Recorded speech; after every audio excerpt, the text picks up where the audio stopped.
여러분 안녕하십니까? 네 번째 강의 시간이 돌아왔습니다. 여러분과 함께 오늘은 홍수 이야기를 같이 나눠보도록 그렇게 하겠습니다. 홍수 이야기는 여러 가지 궁금한 것이 많죠. 그래서 이것을 함께 나누면서 좀 설명을 하고요. 그래도 미진한 것은 여러분들이 개인적으로 메일을 통해서 물어봐 주시면 제가 아는 거는 대답하겠고요. 모르는 거는 뭐 모르는 거겠죠. 자, 홍수 이야기를 같이 한번 해보도록 하겠습니다. 이제 창세기 6장에서 이제 홍수가 있었던 이유, 인간의 죄에 대해서 설명을 쭉 하고요. 7장, 8장, 9장은 본격적으로 홍수에 대해서 쭉 이야기를 합니다. 그래서 이제 뭐 아담 얘기를 하고 이제 그렇게 얘기를 하죠. 그 다음에 그 11장에 신화 평지의 바벨탑으로 넘어가기 전에 중간에 그 어떤 일종의 그 카테고리를 범주를 나누는 그런 담벼락 같은 게 있어요. 그게 바로 이제 그 족보죠, 족보. 그래서 10장에 보면 노아의 아들의 족보가 그 이전의 홍수 이야기와 신화평지 이야기를 이렇게 나누는 것을 볼 수가 있습니다. 그래서 참 창세기 앞부분의 구조가 굉장히 재밌는 거죠. 하나님 천지를 지으시고 인간이 이제 타락하고요. 그게 이제 3장이고 4장에서 가인과 아벨 얘기가 이제 나오는 거죠. 6장에 가면은 이제 그 홍수의 근원이 되는 인간의 죄악에 대해서 이야기를 하고 7장, 8장, 9장은 이제 뭐 홍수 얘기가 나오고요. 그 다음에 이제 10장에 보면 이제 바벨탑 이야기가 나옵니다. 그리고 나면 이제 12장에 아브라함 이야기로 이야기가 넘어가는 거죠. 그러니까 우리가 창세기를 이제 구분을 할 때요. 제가 말씀드린 것처럼 1장부터 11장까지는 원역사, 12장부터 50장까지는 족장사 이렇게 나눌 수가 있는데 이거는 사실 역사 비평학의 아이디어예요. 그래서 저는 이렇게 말씀을 드린 것이 역사 비평학에서 뭐 생각을 따온 것은 아니고요. 내용적으로 볼 때는 우리가 아는 세상 이야기, 우리가 모르는 세상 이야기 이렇게 해서 나누는 것이 가능하기 때문에 물론 뭐 12장부터 50장까지는 아는 세상 이야기고 1장부터 11장까지는 모르는 세상 이야기인데 그렇게 나눠야 이해가 좀 쉽겠다 생각해서 저는 나눈 것뿐입니다. 그래서 창세기 전체를 그렇게 보지 않고 전체적으로 이분한, 똑같이 동등한, 이퀄한 그런 단락 몇 개로 나뉘어 있다라고 보는 시각이 있어요. 전통적인 시각인데요. 이게 바로 톨레도트로 나누는 거예요. 톨레도트라는 말은 족보, 계보, 세대 이런 뜻입니다. 이게 이제 얄라드, 영어로 음력을 하면 transliterate를 하면 YALAD라는 얄라드라는 동사에서 왔는데요. 얄라드라는 말은 아이를 낳는다는 뜻입니다. 그러니까 이게 이제 명사가 되니까 뭐 족보나 계보나 generation이나 세대나 이런 게 이제 되는 거죠. 그래서 학자들에 따라 조금 다른데 어떤 사람들은 10개의 톨레도트가 있다. 어떤 사람들은 11개의 톨레도트가 있다. 이렇게 생각해요. 그래서 하늘과 이 땅을 창조하실 때 대략을 설명한 2장 10절, 4절까지도 톨레도트에 넣으면 그러면 이건 11개가 되는 거예요. 그래서 여러분들이 이걸 이렇게 생각하시면 될 것 같아요. 창세기 2장 4절에는 이제 하늘과 땅을 창조할 때 대략이 있고요. 5장 1절에 아담의 역사, 그 다음에 6장 9절에는 노아의 역사에 대해서 설명을 하고 10장 1절에 가면 이제 그걸 쭉 홍수 얘기까지 포함해서 단락을 지으면서 노아의 아들들의 족보가 이제 나오죠. 그 다음에 11장 10절에 이제 셈의 족보가 나옵니다. 그러니까 노아에게 아들이 있었죠. 누가 위고 누가 아래인지는 잘 모르겠어요. 정확하지는 않아요. 분명하지는 않은데 함, 셈, 야벳인데요. 야벳은 뭐 이렇게 주류가 된 가지는 아니고 함도 또한 그렇게 주류는 아닌 그런 족보 브랜치죠. 그래서 셈을 통해서 이렇게 언약의 백성의 족보가 이어지는 거죠. 그래서 어떤 분은 뭐 우리는 뭐 어디에 속했냐 뭐 이렇게 계산하는 분들이 있는데요. 성경이 이 족보를 얘기하지만 족보책은 아닙니다. 예, 그러니까 성경을 보면서 창세기 기자의 관심은 하나님의 언약이 누구를 통해서 흘러내려가냐. 언약이 흘러내려가는 이 중심 가지에 대해서 이야기를 하는 거지. 소위 뭐 곁가지에 대해서까지 얘기를 안 해요. 그런데 그걸 뒤져가면서 우리가 어디냐. 이거는 굉장히 위험한 얘기예요. 예, 우리는 한민족인데요. 하나님 지으신 그러니까 지으신 사람 후손 가운데 뭐 끝까지 와 있겠지만 창세기는 우리가 누구의 후손이냐를 살펴보라고 만들어 놓은 책은 아니에요. 그러니까 그거는 창세기 기자의 관심과는 다르니까 여러분들이 생각 안 하셨으면 좋겠습니다. 어쨌거나 그 다음에 이제 11장 27절에 데라의 족보죠. 데라는 갈대 우르에서 살던 이방신 달신 씬을 섬기는 사람이고요. 하란에 이제 똑같은 달신을 섬기는 사람들이 있어 그걸로 이주를 했는데 거기서 이제 아브라함이 나온 거죠. 그래서 데라는 하나님과는 관계없는 사람입니다. 창세기 25장 12절에 이스마엘의 족보죠. 이스마엘의 족보가 나오고요.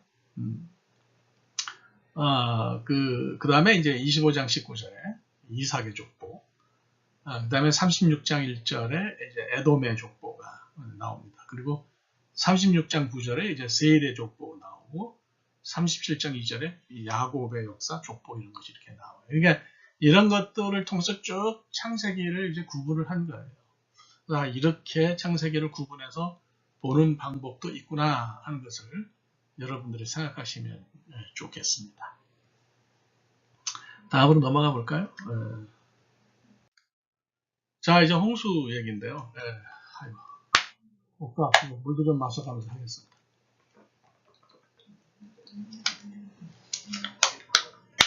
제가 창세기 6장을 설명을 하면서 하나님의 아들, 사람의 딸, 이거는 정체가 뭔지는 모르겠고 하나는 선하고 좋은 그룹이고 하나는 악한 그룹이다 이렇게 얘기를 했어요. 그러니까 악한 그룹이 쉽게 말하면 가인과 그 후손의 어떤 그 죄를 물려받은 그런 스큘러한 사람들이다 이렇게 이제 볼 수가 있어요. 그래서 이제 창세기 6장에서 보니까 이런 죄악이 관영했다. 그죠? 죄악이 온 세상에 퍼져나왔다. 그래서 하나님이 이제 심판을 먼저 한번 하시죠. 다시는 뭐 그런 전 세계적인 물로는 심판 안 하시겠다고 나중에 약속을 하셨지만은 하여튼 뭐 이제 그렇게 우리가 볼 수 있는 거죠. 그래서 많은 분들이 관심을 가지는 게 이게 창조과학에서 이게 해놓은 이런 얘기예요.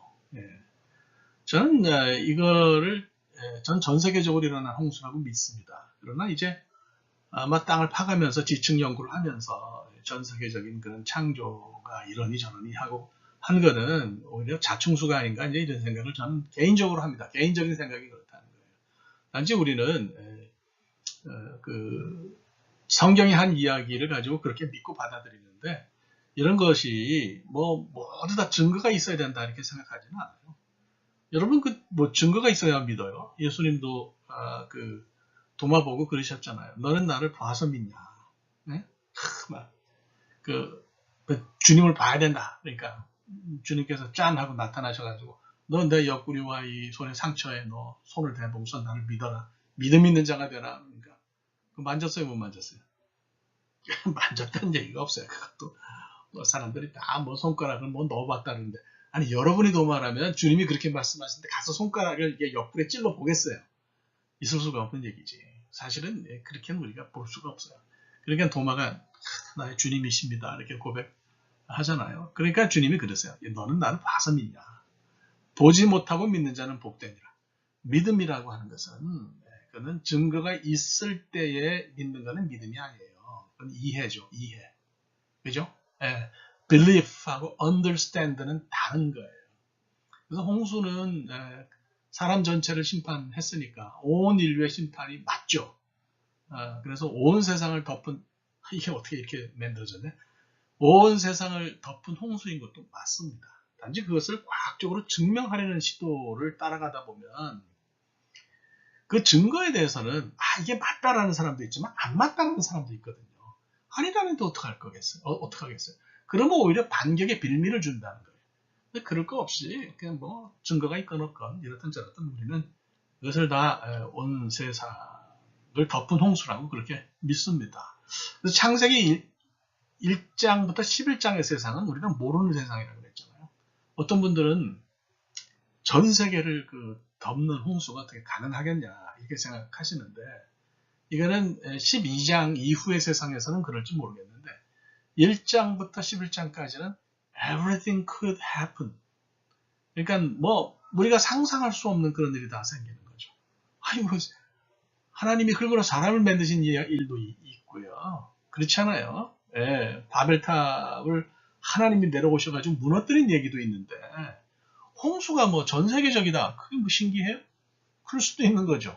그러니까 이런 문제를 가지고 이거를 뭐 기다 아니다 뭐 이렇게 논쟁하는 것은 창세기 기자의 생각과는 굉장히 다른 생각이에요. 핵심은 홍수의 핵심은 심판이다. 이렇게 생각하시면 좋겠고 그 다음에 온 인류를 심판하신 거니까 당연히 뭐 전 세상을 덮은 거다 이렇게 보셔도 아니 그렇게 보셔야 됩니다. 네, 그렇게 생각하면 되지 않겠나 싶습니다. 여러분 역사성에 성경이 말하는 역사성에 대해서 의심하는 분들이 있어요. 근데 제가 이제 요 얘기를 제 첫 번째 책 창세기를 썼는데요. 내가 나의 오늘에 들은 이야기를 1000년 전 사람들도 그들의 오늘에 들었다. 1000년, 2000년이 지나가지고 얘기를 들으면 역사성을 의심합니다. 이게 진짜 있었던 일이냐? 이게 가능한 일이냐? 그래서 여러분 생각해 보세요. 어제 만약에 어떤 사람에게 무슨 이야기를 들었다 그러면 의심하지 않아요. 1000년 전, 2000년 사람들도 그들의 오늘에 어제 있었던 일을 들은 거예요. 본 사람 이야기를 들은 거예요. 그것이 from generation to generation 세대를 거쳐서 계속해서 사람들에게 전달되어 내려왔으니 그 이야기의 역사성을 의심하는 것도 이상한 거죠, 사실은. 그러니까 뭐 갑자기 2000년 만에 1000년 만에 얘기를 들은 사람은 좀 뜬금없지만은 이거를 같은 세대 안에서 살면서 늘 보던 사람이 내가 어제 그거 봤다 이렇게 이야기하면 그건 뭐 사실인 거죠. 네, 그래서 저는 방주가 역사적인 사실이었다고 그렇게 생각을 합니다. 제가 터키에 이제 방문했을 때인데요. 저는 작년 봄에 이제 나이 60이 돼서 이스라엘 갔다 왔는데 너무 좋아서 하나님이 찬스만 주시면 거기 가서 내 인생 마무리했으면 좋겠다 이런 생각이 들 정도였어요. 근데 그 전에 이제 제가 한 10여 년 전에 터키를 갔다 왔는데 저는 거기 너무 좋았어요. 사도행전의 흔적이 거기 다 남아있고요.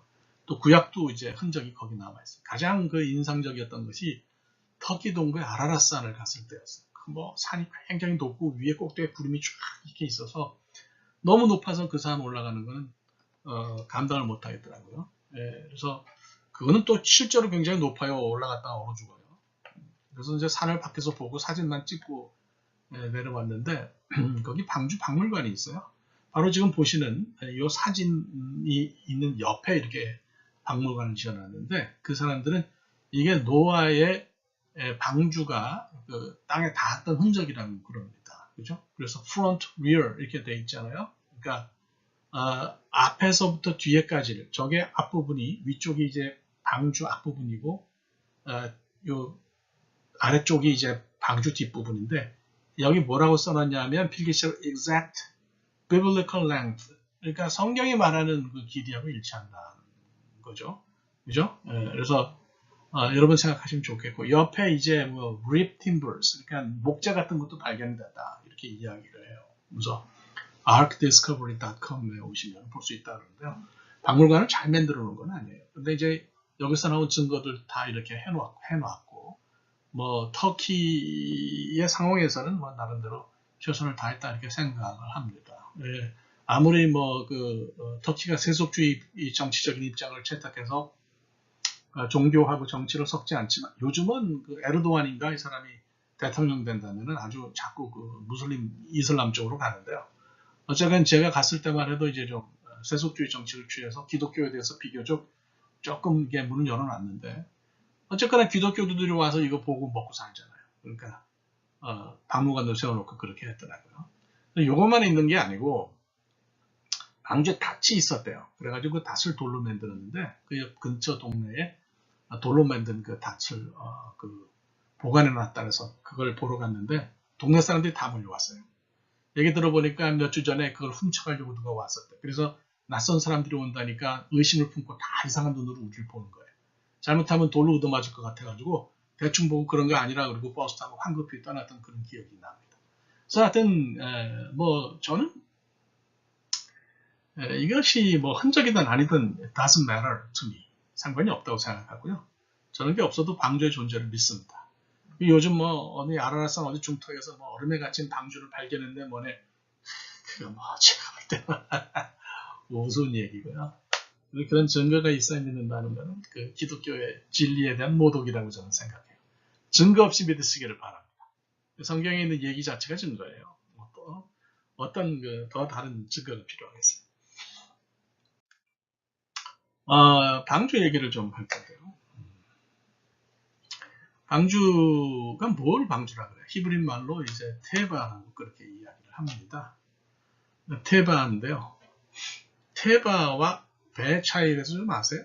이게 다 물에 이제 뜨는 그런 하여튼 박스든 뭐 배든 하여튼 뭐 그런 종류였습니다.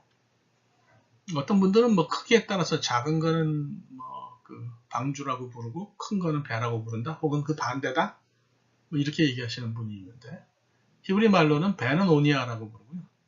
방주는 테바라고 불러요. 차이가 분명히 있는 거죠. 그러면 방주의 특징은 뭐냐?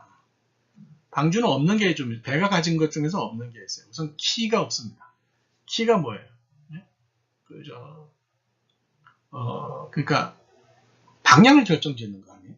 키를 뭐 오른쪽으로 틀면 왼쪽으로 배가 간다든지 그렇죠. 거꾸로니까 방향이.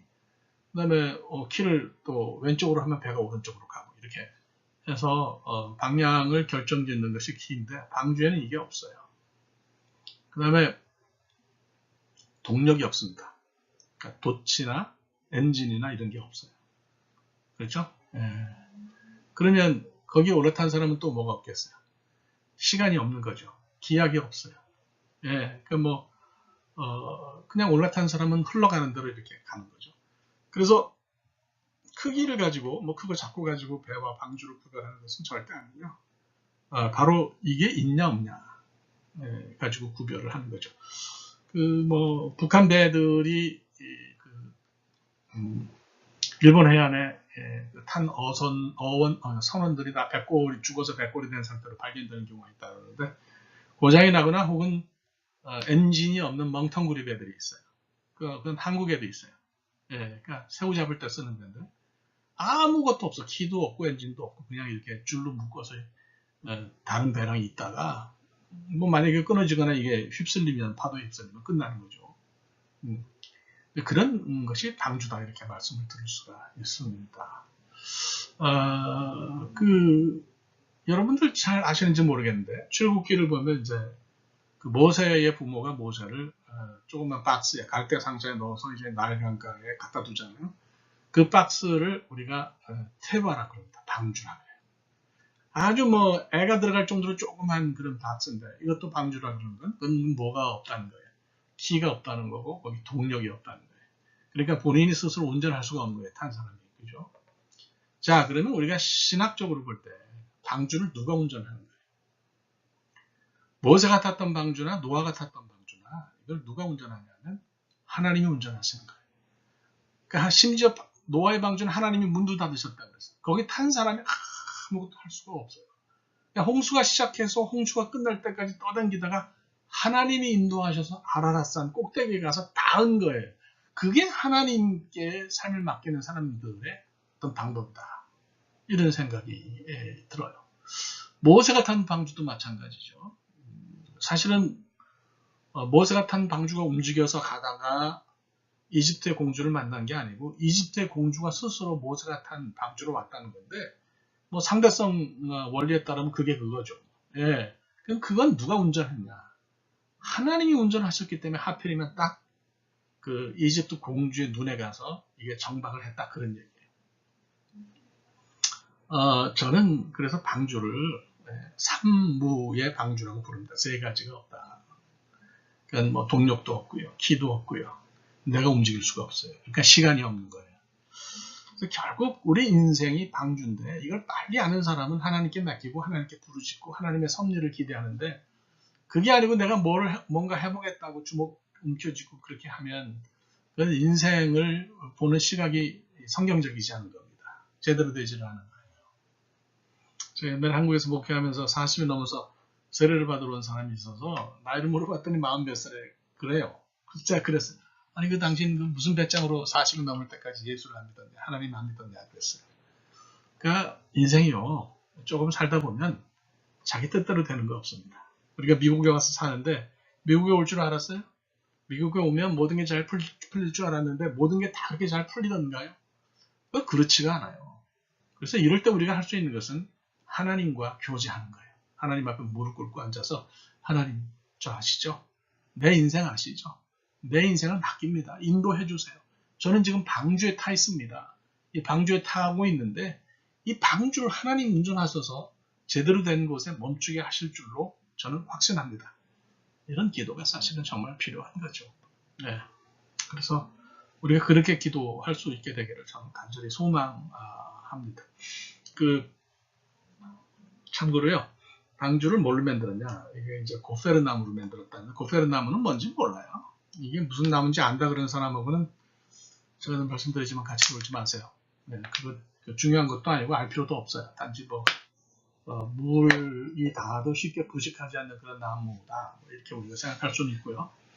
70인역에서는 이것을 크술론 테트라고노스라고 번역을 했는데, 이거는 나무의 재질을 뜻하는 단어가 아니고요. 잘 다듬어서, 이렇게 목재처럼 다듬어서 사각형으로, 사각진 그런 나무를 가리키는 표현이에요. 그래서 그 라틴어에도 그걸 비슷하게 설명해 놨어요.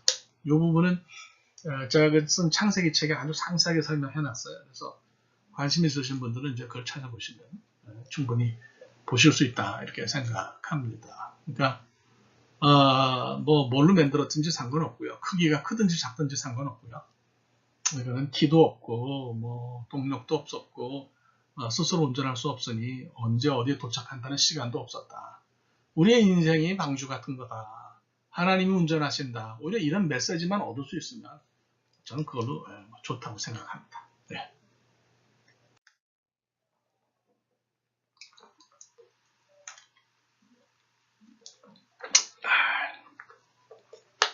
홍수가 끝났어요. 그래서 이제 하나님께서 이스라엘 백성에게 이제 야 내가 다시는 홍수로 너희들 멸망시키지 않을게. 이렇게 이제 말씀을 하셔서 맹세를 하셨죠.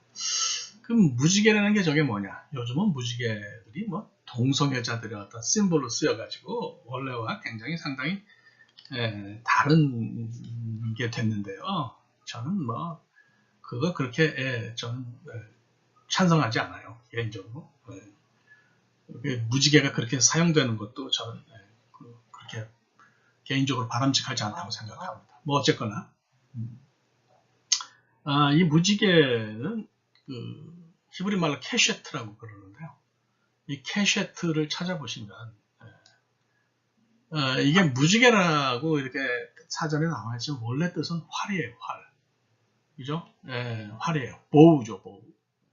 무지개를 영어로 레인보우라고 그러잖아요. 레인은 비고 보우는 활이잖아요. 그러니까 생긴 게 이렇게 둥그렇게 활처럼 생겼잖아요. 그럼 활은 우리가 뭘 활이라 그럽니까? 활은 말씀드리자면 뭡니까? 공격용 무기죠. 공격용 무기예요. 그러니까 하나님께서 무지개로 맹세하셨다는 건 보기 좋은 그런 아름다운 그런 색깔이 있는 썸띵으로 맹세하셨다 그런 게 아니고 무기를 들고 맹세하신 거예요. 그러니까 하늘에서 이 활을 사용해서 비를 화살처럼 딜이 막 쏘셔가지고 홍수가 일어나서 그걸로 공격을 받은 인류가 노아 패밀리만 빼놓고 다 멸망했잖아요. 그러니까 그건 굉장히 분명한 거죠. 그래서 하나님이 무기를 들고 맹세하셨다 이렇게 우리가 이것을 보면 되겠어요. 제가 무지개가 이게 활이다 한번 그렇게 교회에서 얘기를 했더니 어떤 한 분이 자기가 신학교에서 미국 신학교에서 신학을 했는데 목사가 참 모르고 저렇게 무식한 소리를 한다. 저게 무지개지 저게 활이냐 이런 얘기를 하면서 그 목사는 자기한테 배워야 된다 이렇게 얘기를 했대요. 그런 분들 존경합니다. 제가 뭐라고 하기 위해서 그러는 게 아니고요. 그냥 조금만 깊이 알면 우리가 이제 그런 얘기는 안 하죠.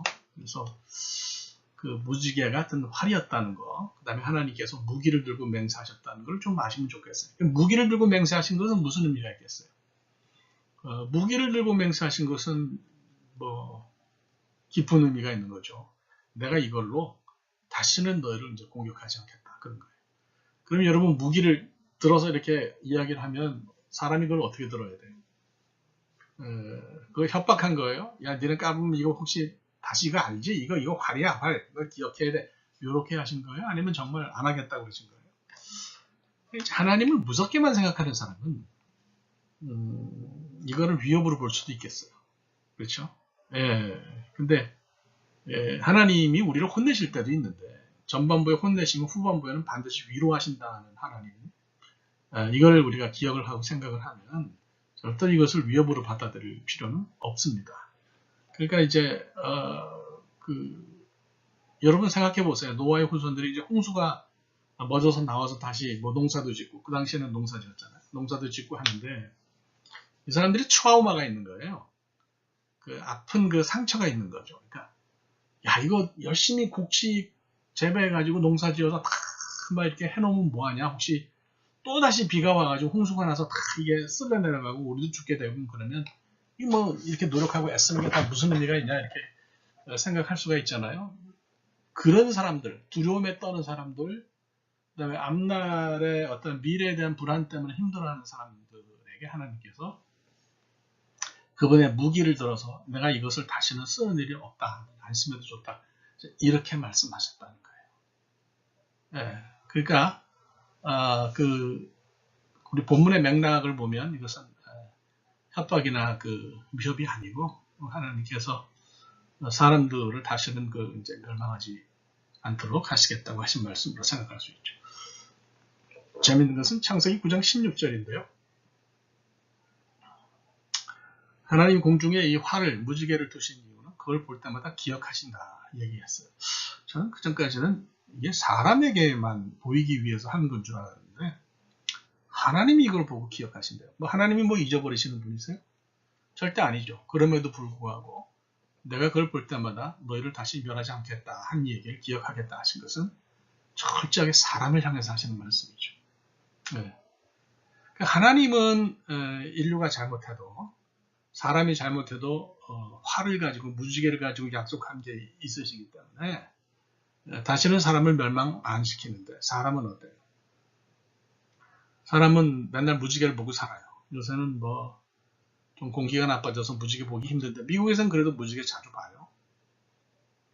사람은 무지개를 보면 어떻게 생각해야 됩니까? 하나님이 멸망 안 하신다 그랬으니까 깽판 놓고 마음대로 살자. 그래도 되는 거예요? 아니죠. 저게 하나님이 약속하신 거라면 나는 그분의 선의를 믿고 열심히 잘 살아야 되겠다. 이제 그렇게 생각하는 것이 맞지 않겠습니까? 근데 하나님 기억하시든지 말든지 멸망 안 시킨다 했으니 나는 뭐 내 마음대로 살겠다. 이렇게 생각하면 성경을 읽는 이유가 없는 거죠. 성경을 통독해도 이런 이유를 찾지 못한다면 읽는 이유가 아무것도 없어요. 종교적인 어떤 그런 행동 외에는 아무 의미가 없는 거예요. 그래서 통독 저는 좋다고 생각해요.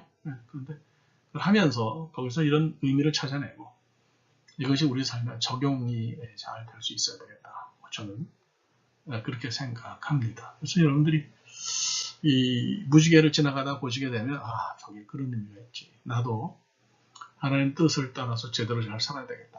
여러분들이 좀 그렇게 생각을 깊이 하시면 좋을 것 같습니다. 노아 얘기를 하고 이제 마무리를 하겠어요. 노아는 어떤 사람이에요? 굉장히 의로운 사람이라고 그러잖아요. 이 얘기는 제가 볼 때는 그 perfectness를, 완벽함을 의미하는 건 아니에요. 노아가 그렇게 노력하면서 애쓰면서 살았다는 뜻인데 그의 삶에도 보면 그렇게 모든 것이 완벽하지 않았다 이렇게 생각해요. 지상의 역사 속에서 살았던 사람들 중에서 의로움에 있어서 내놓을 만큼 완벽한 사람은 없었어요. 하나님은 은혜로 봐주신 거죠. 노아도 은혜로 선택하신 거고요. 아브라함 역시 은혜로 선택하셨어요. 그래서 신약에만 은혜가 있는 게 아니고 구약 성경에도 은혜가 있어요. 여러분들이 이거를 잊지 마시고 잘 생각하셔야 됩니다. 구약에도 복음이 있다. 이렇게 여러분들이 생각하셔야 됩니다. 이 사람은 이제 제가 볼 때 제일 큰 실수는 이거죠.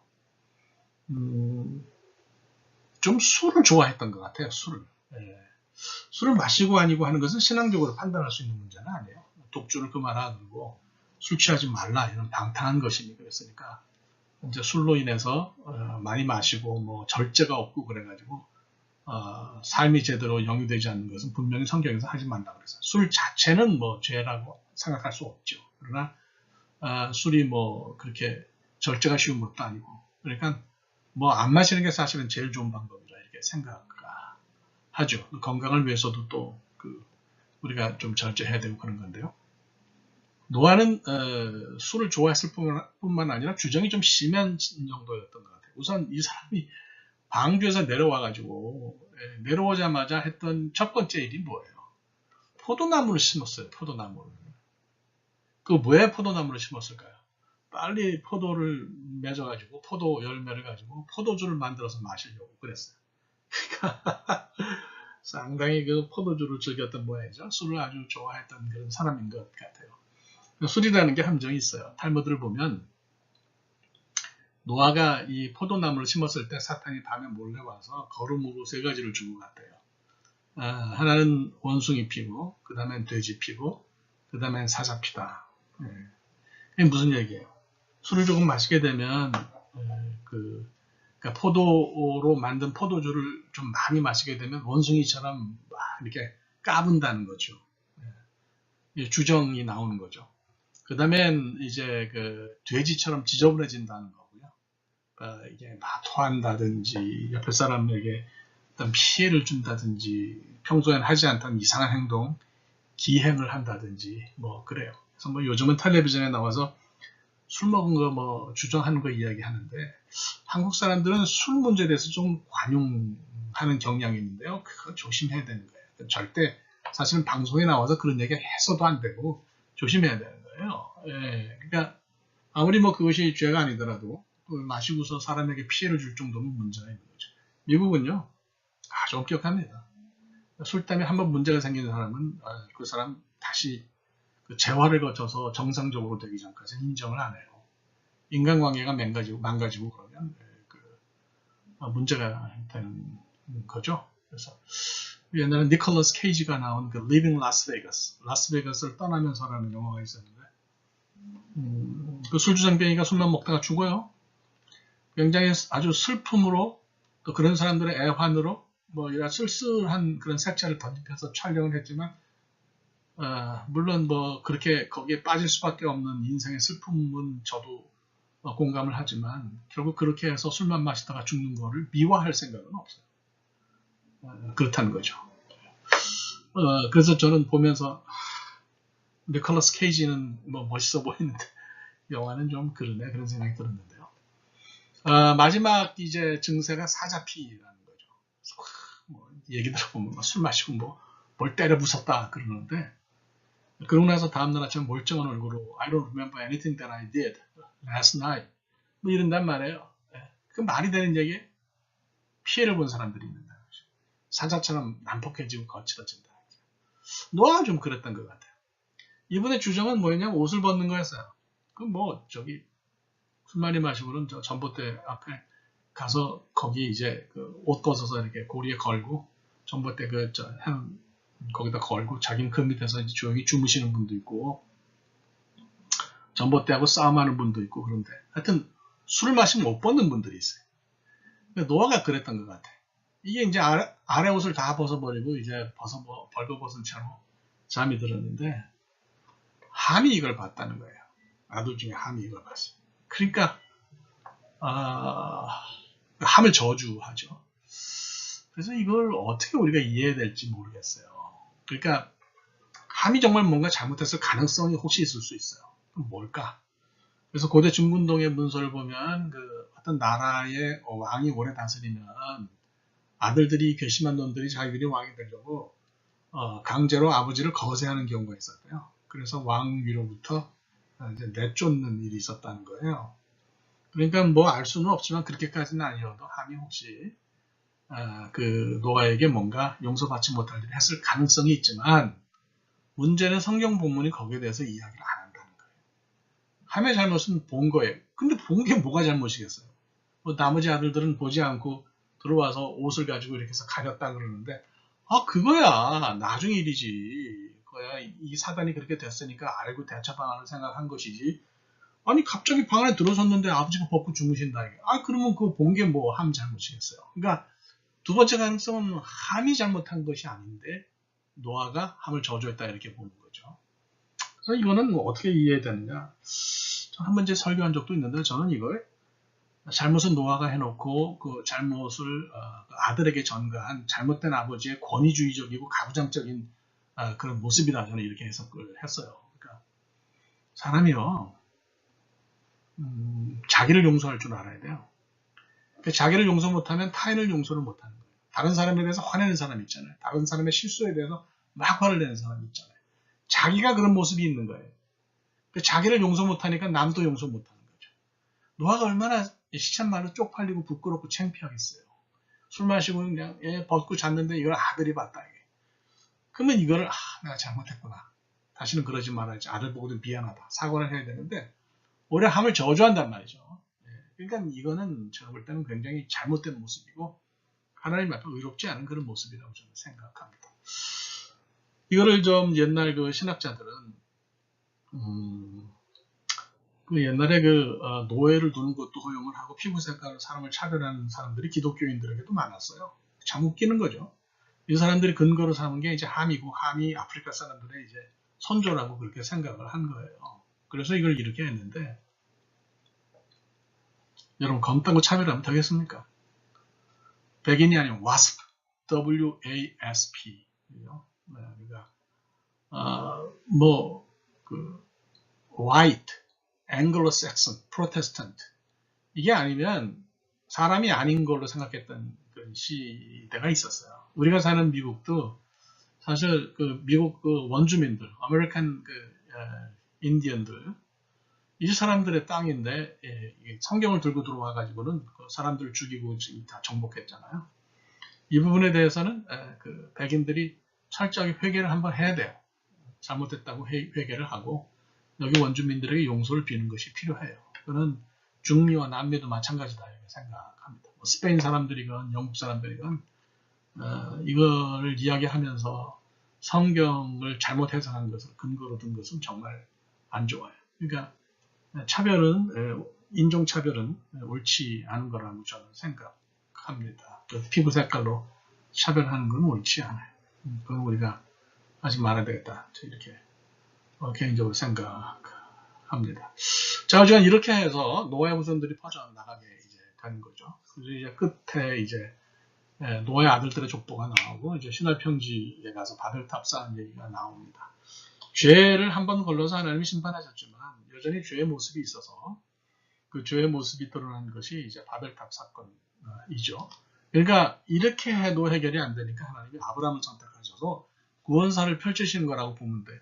그래서 아브라함 이야기가 나올 수밖에 없는 그런 구조가 있는 거죠. 그래서 아브라함의 후손들이 이제 애굽에서 뻥튀기가 돼가지고 가나안 땅 다시 돌아오고 왕정기를 거쳐서 신약 시대로 넘어가면서 예수 그리스도가 이 땅에 오셔서 예수님을 통해서 죄의 문제가 아주 완전하게, 그죠? 그러니까 뭐 다시 돌아갈 수 없을 정 불가역적인 어떤 구원의 역사가 거기서 이루어지는 것을 우리가 볼 수 있지 않습니까? 그러니까 여러분들 이걸 그렇게 생각하시고 노아 한 사람만 보지 마시고 노아로부터 쭉 이렇게 이어져 내려가는 어떤 그런 구원사, 독일말로 하일스게슈테, 영어로는 Salvation History 그런 그 구원의 역사를 우리가 여기서 살펴봐야 할 것 같습니다. 오늘 말씀드린 것 가운데서 혹시 술 문제에 있어서 의견이 다르신 분도 있을 거예요. 그게 뭐 죄냐 이런 분도 있으실 거고 그건 죄다 이런 분도 있으실 거고요. 그거에 대해서는 서로 개인적인 견해가 다 다를 수 있는데요. 분명한 것은 술 자체는 죄가 아니로되 이것을 마셔서 생기는 문제는 죄를 야기해요. 토리 신부님의 표현을 빌리면 술은 그 자체는 1차적인 범죄는 없지만 2차적인 범죄를 일으킬 수 있다. 그분이 그렇게 얘기하셨어요. 뭐 갇힌 방 안에서 혼자 술을 마시고 취해서 잠들었다. 상관없겠죠. 그런데 이게 밖에 나가서 사람들 사이에서 술을 마시고 그렇게 된다 그러면 2차적인 범죄를 일으킬 수 있는 가능성이 높은 거죠. 뭐 성범죄를 일으킬 수 있다든지 인간관계에 해가 되는 일이 생길 수 있다든지 뭐 그래요. 미국은 그런 가능성이 별로 없지만 한국은 또 술 먹는 분위기도 굉장히 좋지 않잖아요. 그래서 여러 가지 이런 것들을 생각하시고 그렇게 가시면 될 것 같습니다. 오늘 강의는 여기까지 하도록 하겠습니다. 여러분들이 잘 들어주셔서 감사하고 이제 다음 강의를 또 기대해 주시기를 부탁을 드립니다. 감사합니다.